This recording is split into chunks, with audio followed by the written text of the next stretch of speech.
Welcome. The title of this podcast is It's Magic. And introduction from me first. I'm Andrew Sterling, and I consult in media and communications for clients ranging from large corporates to starting out entrepreneurs. I also lecture on media industry research at Royal Holloway, University of London.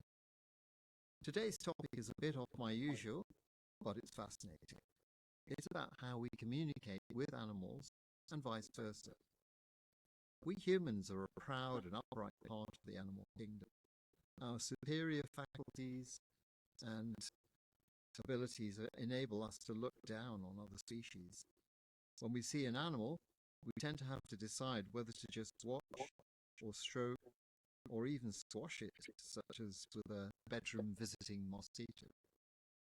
If you don't have a pet, then it's easy to look down on animals and ignore, belittle, or even ill-treat them. But when we really get to know an animal, our perspective can radically alter. We can also learn about animals' incredible faculties. Dogs that can save lives, for example, through smell, detecting bombs and cancer. We can observe guilt, again in dogs. Lacking our language, we need to decode their thoughts through other indications. But for me, animals come and go, and I've never really developed a deep relationship with any. We didn't have a pet in my family when we were growing up, and I'd resisted it getting with my own. But when we started to puppy walk puppies to the guide dogs for the blind, I was supportive because I could see how enjoyable it made life for the children and how they were able to learn about animals and grow in confidence, and all towards a greater purpose of helping life. So I'm still on my journey getting to know animals and how to respect them. But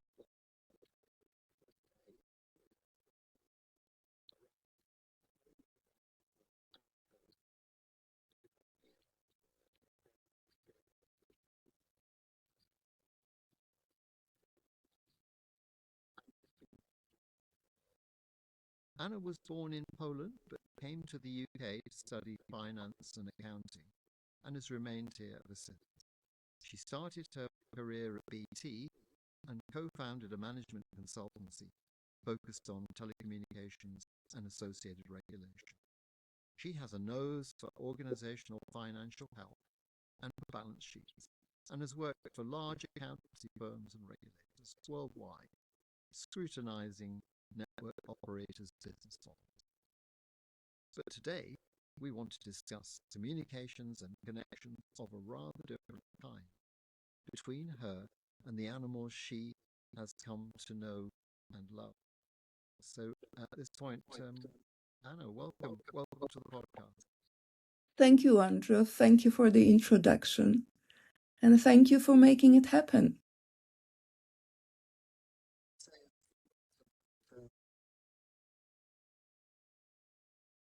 Well, maybe let's just a couple of words about the title, why it's magic. This actually came to me because it was the name of a cat that my goddaughter chose for her first pet. It was a cat. And I thought that was actually very appropriate. It was an appropriate name for that particular animal because one never knew what it was going to do. But it also is very appropriate, I believe, for describing our relationship, human relationship with animals that we don't entirely understand, because it signifies everything that cannot be expressed in words easily. We have to communicate with them through emotions and actions. And that makes that relationship so much more special. So hence, it's magic. And that experience is also quite magical, particularly that it describes the journey that we all go through. It's obviously your Andrew journey with your children and your dogs that you chose and to help other people to use for your own family, but also to help other people. And I think that in many ways that magic, what is so special about it, is not really the description for people that already have gone through that experience, but maybe that it provides a little bit more insight into experience for people who are only just starting on the journey. So I hope that's what my experience certainly shows.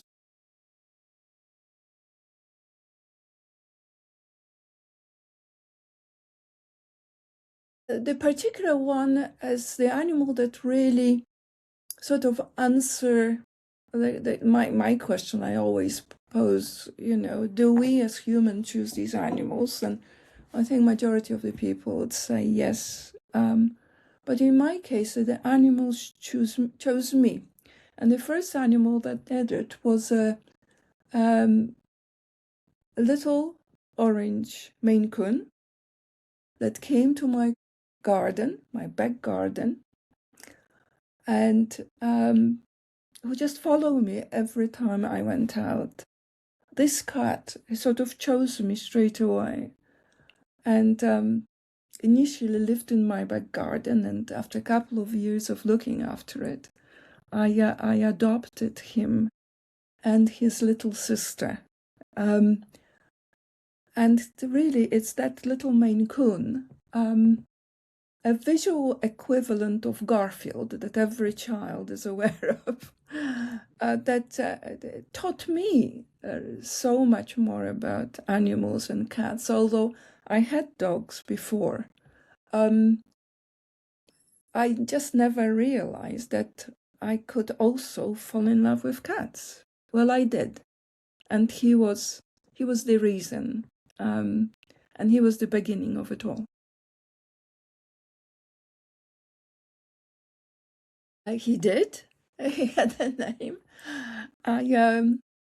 I always give my animals the names that reflect their character or the way they look, and there's something quite special about that, a particular relationship. Because he was the first one, I think we simply called him Fluffy because he was just very, very fluffy. So I was simple. But it was somehow I felt it was the right name for him.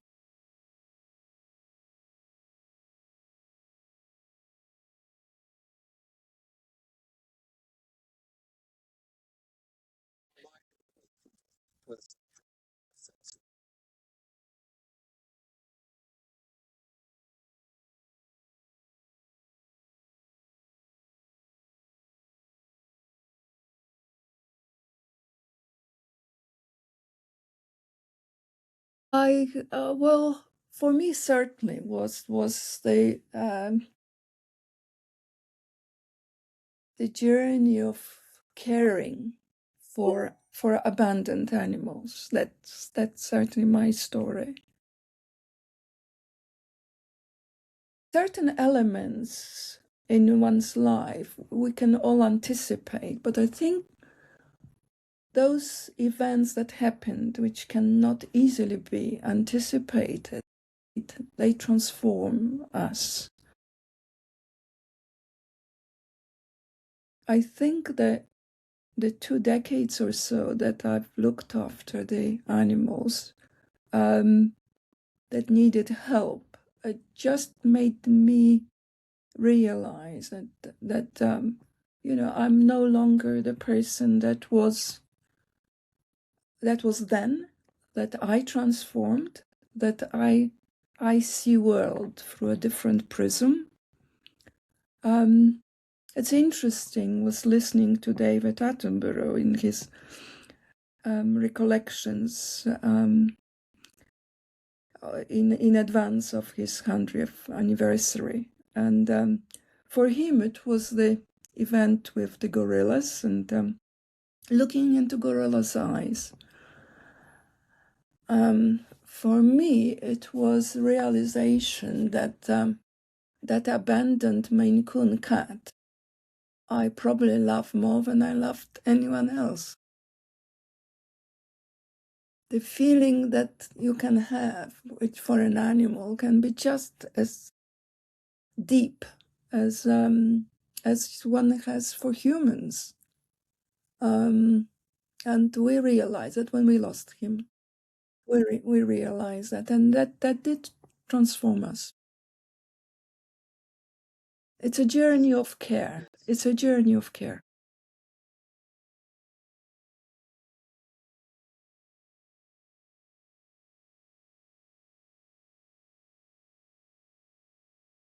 But that's an interesting question, and I think the difficult one to answer.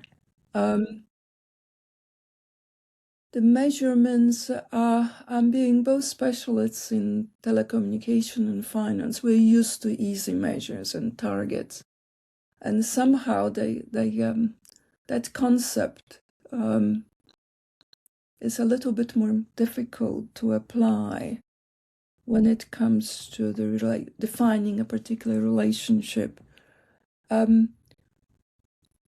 think the measures become the actions, the frequency of the actions, and perhaps the speed by which our own actions change. So the measure of our own feelings would certainly be the measure of grief, of the loss. I think it was Queen Elizabeth that said the grief is a reflection, it's a measure of love one has. I think I would repeat that very much in terms of the grief that one feels after a loss of a pet or a pet. I don't really like the word pet, but an animal that one cares for.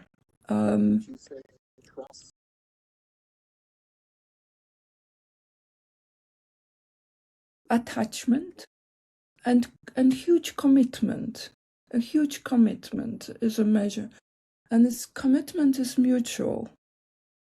It's a commitment from us to protect that animal, and a commitment from the animal as well that is often expressed in identifying a particular human. To that human they are completely devoted.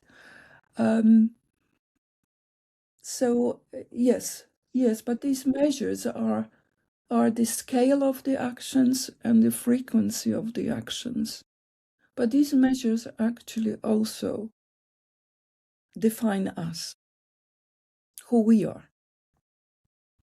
Yeah.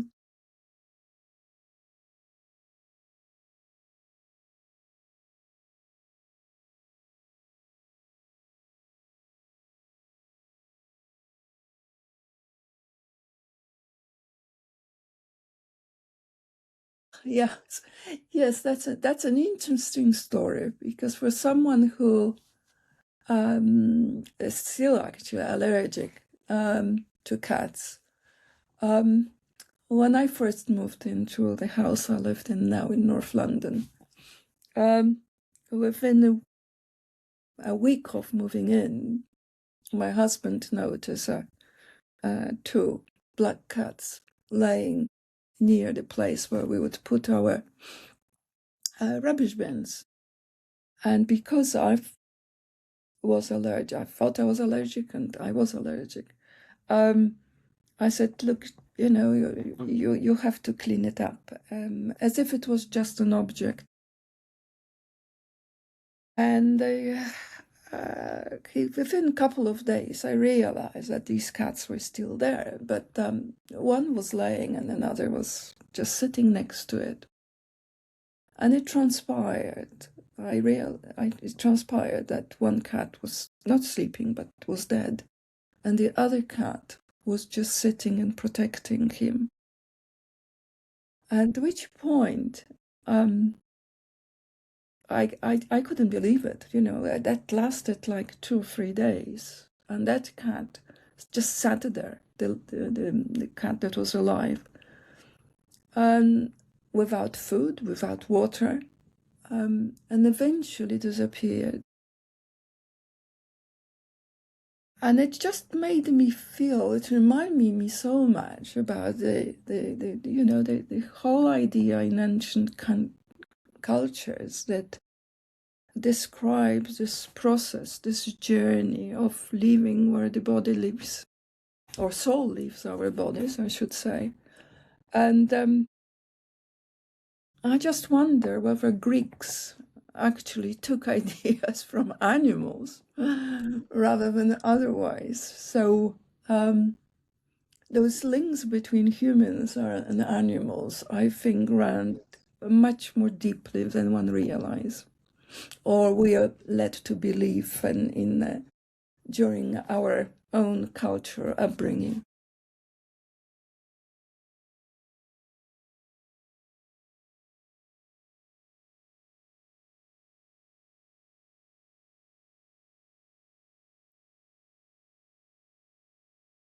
I struggle with loss.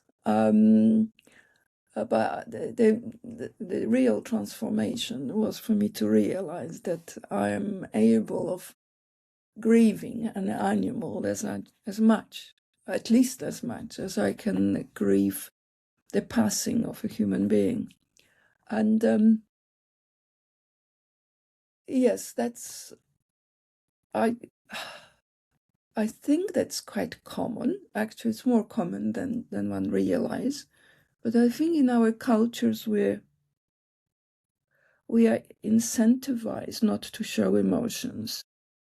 So my belief is that a lot of people feel that way, but they try not to show it. So bereavement after losing a very close family member, wouldn't be unusual for one to go to the doctor and seek help and medical help, etc. But that would be unusual for someone to express that grief or seek help after a loss of an animal.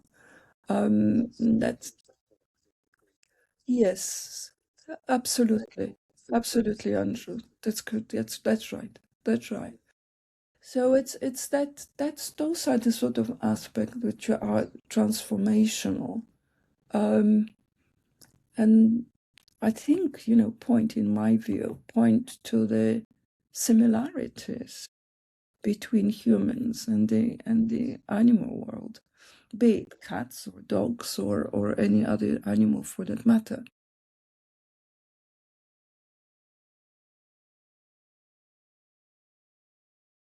Yes, that is. I think everyone who has an animal cares for an animal probably asks that question. I know scientists try to answer that question through various experiments, with no firm conclusion. No firm conclusions were reached.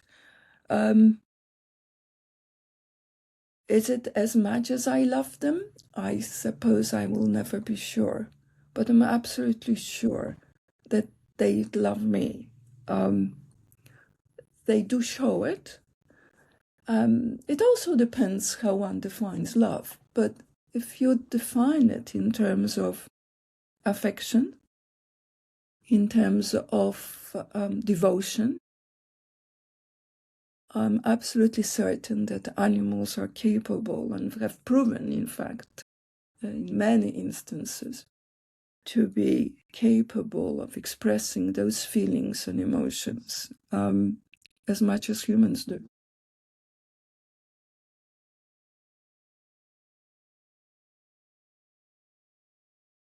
Yeah,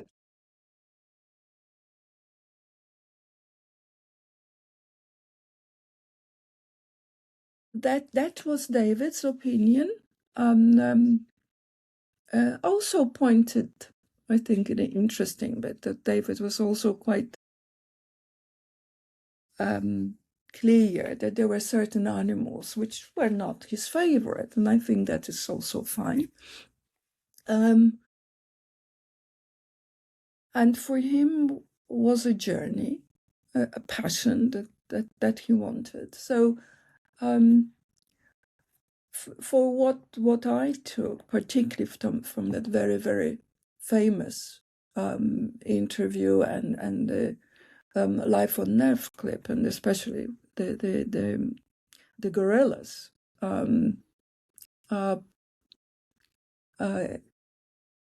Meeting the gorillas. I think at one point David says, looking into their eyes, they looked into my eyes one by one. And he said, I will never forget it. And that was transformational. Now, it was very exotic, but I think David probably meant something much more deep than the sheer fascination with an animal that most of us will not be able to come close to.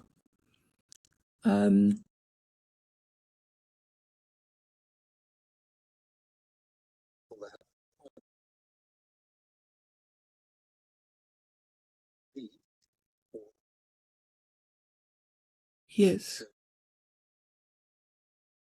they do. And they change our lives as well. We change theirs. But it's certainly, when one looks back, they enrich our experience in so many ways. And of course, you know, Karl Lagerfeld was also, you know, another very famous person, and there are many, many more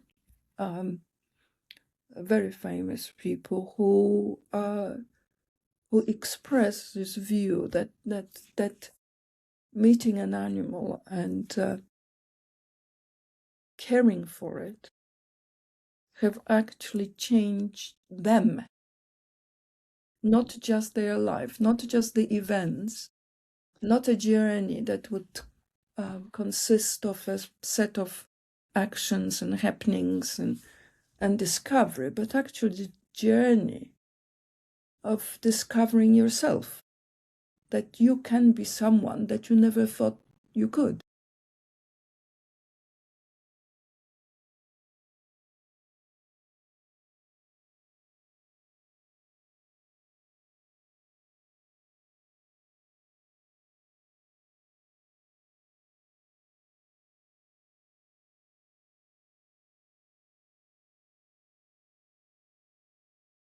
Well,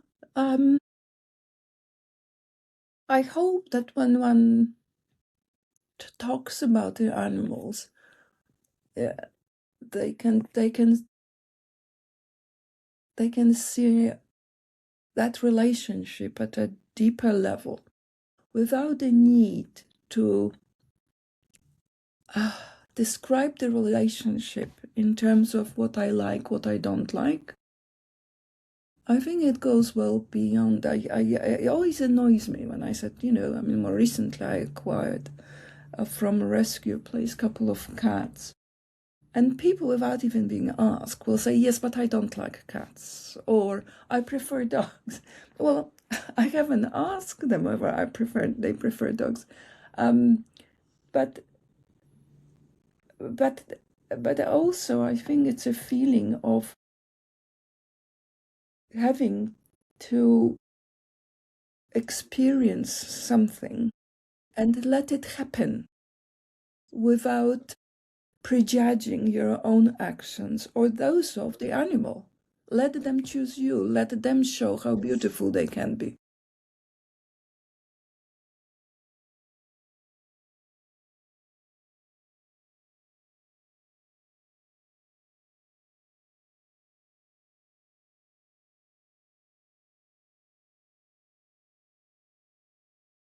Thank you, Andrew.